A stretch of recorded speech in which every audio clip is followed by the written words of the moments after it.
Hey everyone, I hope you're doing well and staying safe during this time. If you're new here, welcome to the channel. Like I said, thank you so much for checking me out. If you haven't done so, please make sure to hit that subscribe button just right below the video. Cool, thank you so much. I really do appreciate it. And if you're returning, welcome back. Thanks again for your support. I truly do appreciate having you here. Crypto markets, they're headed for that, bearish descent that we've all seen, that we've all really lived through during the crypto winter. And I don't think so. And I'll tell you why. As I'm sitting here looking at these markets, I think about the Fed, the Federal Reserve. What are they trying to execute this year? Because we've seen in the past few years, it's kind of illogical what has happened. The world shutting down, economy shutting down, and things continue to rip upwards and onwards, setting all-time highs. Again, it's not just cryptocurrencies. We look at stocks, the S&P 500, all of it. Why is that happening? Because the Federal Reserve, they're looking to inflate. And they'll tell you right now that they try to curb inflation and they're really worried about it. And they're really going to, increase the interest rate. Everyone hold on, interest rate increases are coming. Well, if that's really what they wanted to do, why didn't they just raise the interest rate just now? They were so concerned. Think about it like this. There's a raging fire on your house. What if I told you, you know what, we'll wait till next quarter to throw some water on it? Like, why would you do that? It's a serious problem. They don't care about inflation. Yes, we probably will see some interest rate hikes this year. It'll be nominal. Their main focus here is going to be to continue to inflate. And whether it's the stock market or cryptocurrencies, man, I think we are going to catch a massive run here. And I think cryptocurrencies in general have yet to stretch their legs here in the last few years. We've seen phenomenal growth for sure, but not what this market as a whole is capable of. And man, if you're an XRP holder, hold on to your hat. It's going to get crazy here, I think, as we move through 2022. Now, they're not really telegraphing their moves, the Federal Reserve, like they have been in the past. They've been telling us we're going to keep interest rates really low. We're going to, fill every hole in the economy. We're just going to pump it full of money. They're not guaranteeing that. They're taking the training wheels off. But still, I think that's generally what they're trying to do here. It's an economic war with China. It's what we're in right now. They gotta keep things going. Eventually, you're gonna run out of road here, and you're not gonna be able to keep it going. There will be a bear market. Trust me. It's just the general cycles of life. You will live, you will die. Assets will rise in value, they will fall in value. Most people buy the top and sell the bottom. We know this. But I think in general, we are going to see a great 2022 for that reason. And cryptocurrencies, Bitcoin, Ethereum, XRP, they have not run through the paces yet. We have not seen a blow-off top for any digital asset to date. I think we have a crazy year ahead of us, but volatile. So you got to be ready for that. Now, when we look at the Federal Reserve and their vision for really how crypto and digital payments fit in our global economy, it's interesting when you compare that to Chris Larsen and his vision of both Ripple, the company, and XRP, the digital asset, what it will do. If you've heard in the past, Chris has really said the ultimate digital asset will complement fiat currencies, expand its reach, expand its power. That's really what the XRP ledger is designed to do. It was never designed to go around the system, to overt, banking or anything like that. It was never designed to replace the dollar, the yuan, the euro. It's actually designed to make those fiat currencies better. And when we look at the Federal Reserve, I don't think that's an accident. We know Ripple's been working hand in hand with a lot of these government agencies. And the connections they have, this is not an accident, people.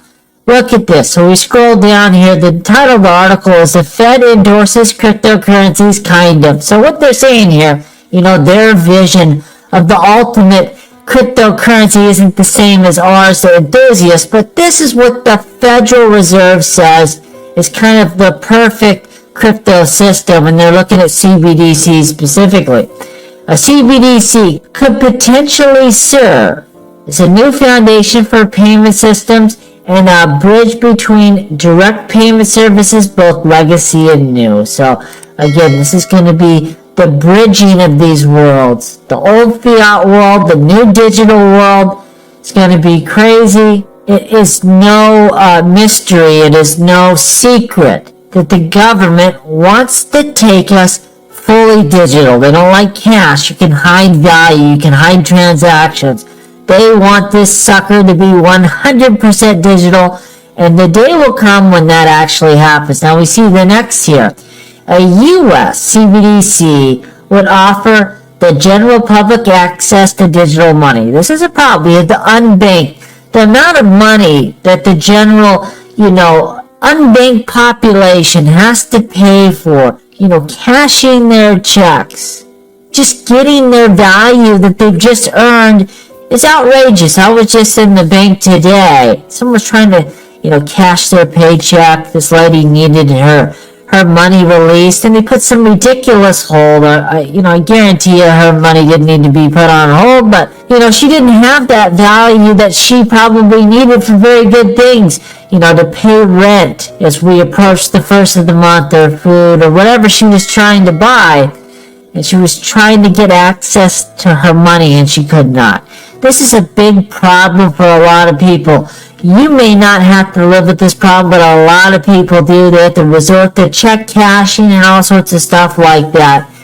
And so CBDCs, digital payments, a digital economy can help with, especially your poor parts of the population to have reasonable banking services at really low cost. And this would be one of the big benefits. Another potential benefit of a U.S. issued CBDC could be to preserve the dominant international role of the U.S. dollar. So again, expanding the reach of the dollar, not contracting it. That's a big thing. And we see China trying to do the same with the yuan. Make the yuan bigger on the global stage, and they now have out there, digital fiat currency application that you can download on both, Apple and Google Android. Now, I'm not going to download China's app on my phone. I don't trust any government, especially theirs, but still, they're making a big jump forward here with digital payments. The U.S. has to catch up here. Now, we know they've been working on these types of systems. They've been working on them with Ripple. When it's time, they'll roll it out. But digital payments are coming, and you cannot do all of this without actually having blockchain, digital assets, real-time settlement. You can't do it by magic. I hear people say, well, they're just going to use, ledgers and credits. That's what we have today. That's not what we need to get this thing into the modern era. You have to have as a backbone digital payments, digital assets. It's the new financial paradigm. There's no way around it. And then back to this idea of, lowering barriers to financial inclusion. Some have suggested that a CBDC can reduce common barriers to financial inclusion and can lower transaction costs. So we're going to have faster, cheaper payments. Who doesn't want that? They're going to pitch this as helping the unbanked, which is great. That is true. But it's just as much about cutting Google, Amazon, Apple's, fees for moving money. Much of their business is just moving money around. They're internet-based companies. They don't have any real location, right? But they pay a ton of money in merchant fees, credit card fees. So the Federal Reserve is telling us going digital is going to solve a lot of these problems. It's going to happen. It's already planned for. And you best believe, as you look at this, it's no accident that the XRP ledger, that Ripple the company, has been set up for a decade to do exactly this, what the Federal Reserve wants to do, what government wants to do. They're already in, people. It's just a matter of time. You have to see this game play out. No other digital asset in the world is poised to really be the backbone for something like this. Now make no mistake, there's going to be tons of networks, tons of payment systems. I'm not telling you every payment is going to run through the XRP ledger, but it will play a major role in the future of payments, especially here in the United States, Europe, Asia, and Latin America. It's going to be absolutely massive. I basically just named off the whole globe, didn't I? It's going to be big everywhere, people. Now, I thought this was just a funny article. We see here Morgan Stanley. Morgan Stanley says Bitcoin's 50% correction is nothing new. Nothing to be worried about, just general business. Sounds like a true hodler to me. But can you imagine 5 years ago, an institution like Morgan Stanley saying, hey, 50% correction, no big deal. Times are changing. People are really getting used to this new, financial paradigm. We understand volatility is just part of the game. Nothing really to worry about. Now, this last article I think is really important. We see the world is trying to grapple with how do we regulate this. Indonesia trading regulator approves trade of Bitcoin, Ethereum, ADA, and they don't name it here, but it's actually 200 cryptocurrencies, XRP, Polkadot, Binance Coin. There's a bunch of them in here that have been approved for trading. They're in Indonesia. 200 cryptocurrencies, that's more than I would have thought of. I thought maybe 20, maybe 50 cryptocurrencies would generally be approved. And we see here, however, there's a catch. 229 cryptocurrencies successfully made the list on the approved assets.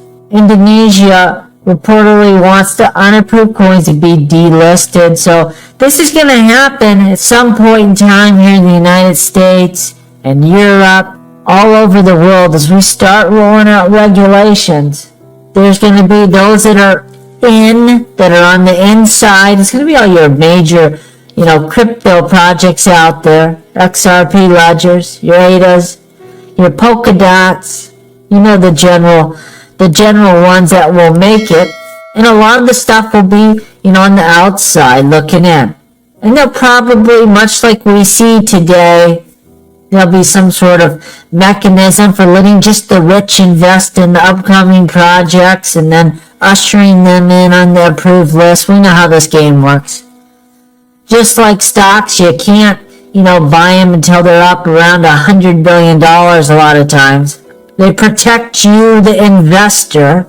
Yeah, we know how that game is. Anyway, I'm sure we will see the same thing with cryptocurrencies. Now, crypto, we are decentralized. We have decentralized exchanges.